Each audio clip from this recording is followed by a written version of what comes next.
Introducing the Book of Enoch, a collection of ancient Jewish writings excluded from the biblical canon.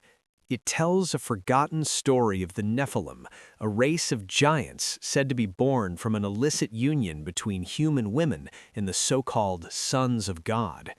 You may have heard the name Enoch before, but what does this book actually say?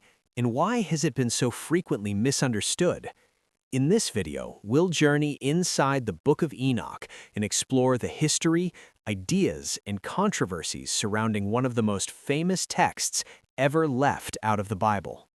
Across cultures and mythologies around the world, one type of creature appears again and again: giants, humanoid beings of immense size, violence, and power.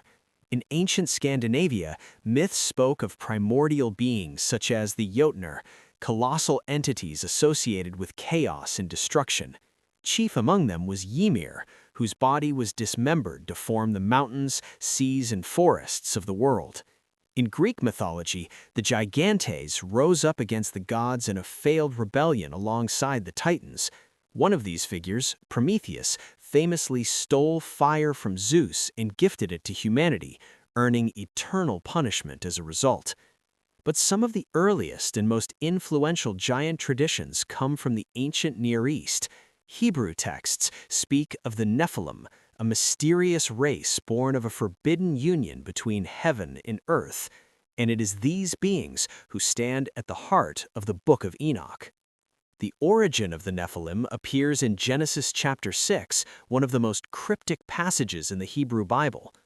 When human beings began to multiply on the face of the ground and daughters were born to them, the sons of God saw that the daughters of men were beautiful, and they took wives for themselves, whomever they chose.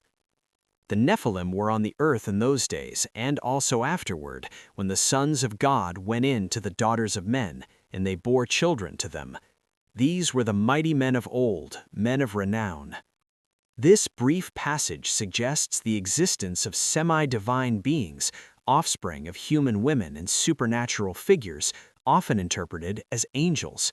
According to Genesis, God responds to the corruption of the world by unleashing the great flood, sparing only Noah and his family.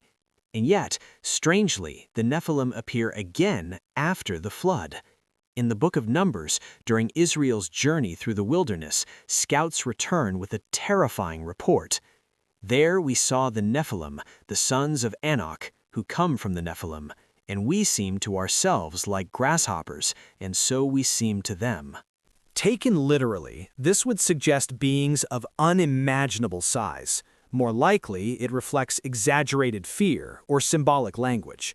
Still, the Nephilim remains some of the most puzzling figures in biblical literature. Linguistically, the word Nephilim comes from the Hebrew root nephal, meaning to fall, often translated as the fallen ones. When the Hebrew Bible was translated into Greek in the Septuagint, the translators rendered Nephilim as gigantes, giants.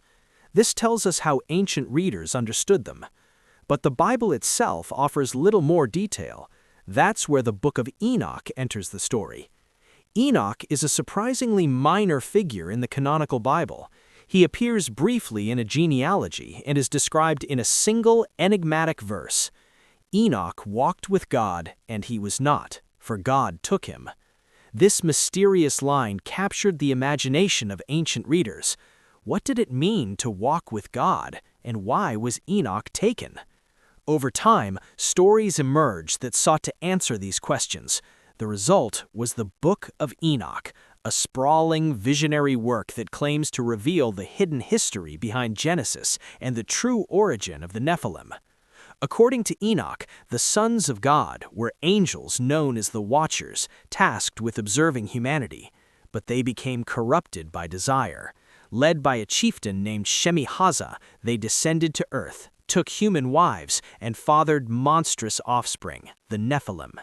These giants devoured the earth's resources, turned against humanity, and even consumed one another. Their violence threw creation into chaos. Worse still, the Watchers taught humanity forbidden knowledge. Azazel revealed the secrets of metalworking and weaponry. Others taught astrology, enchantments, medicine, and cosmic mysteries. Civilization itself, according to Enoch, was born from angelic rebellion.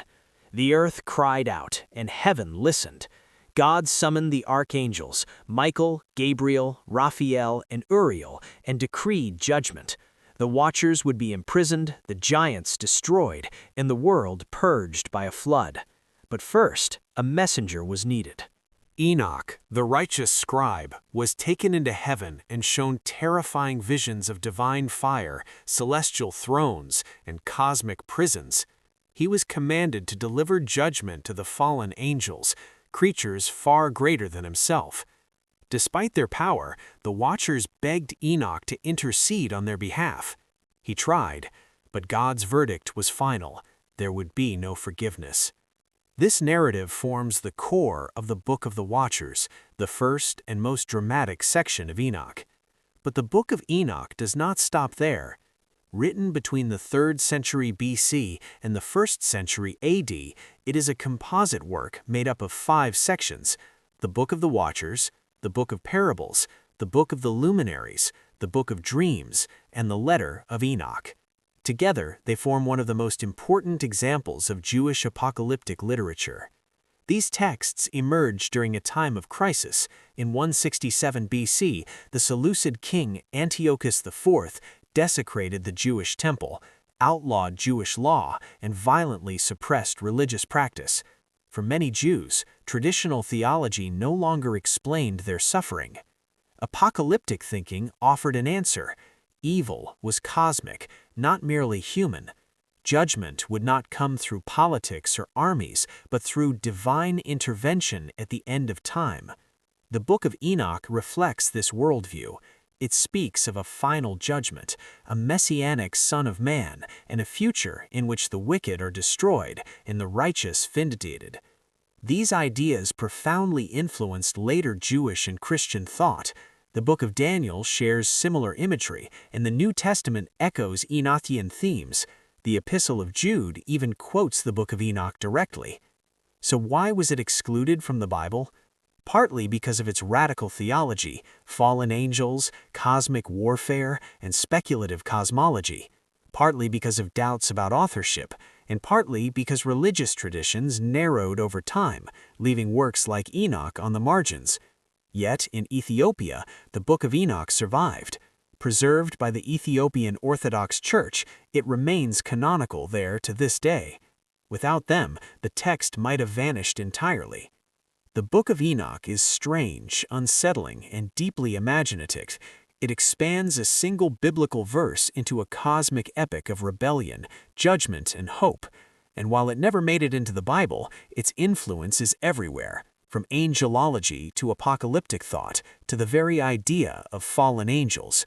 It is not merely a banned book, but a window into how ancient people understood evil, power, and the fate of the world. And that is why it still fascinates us today.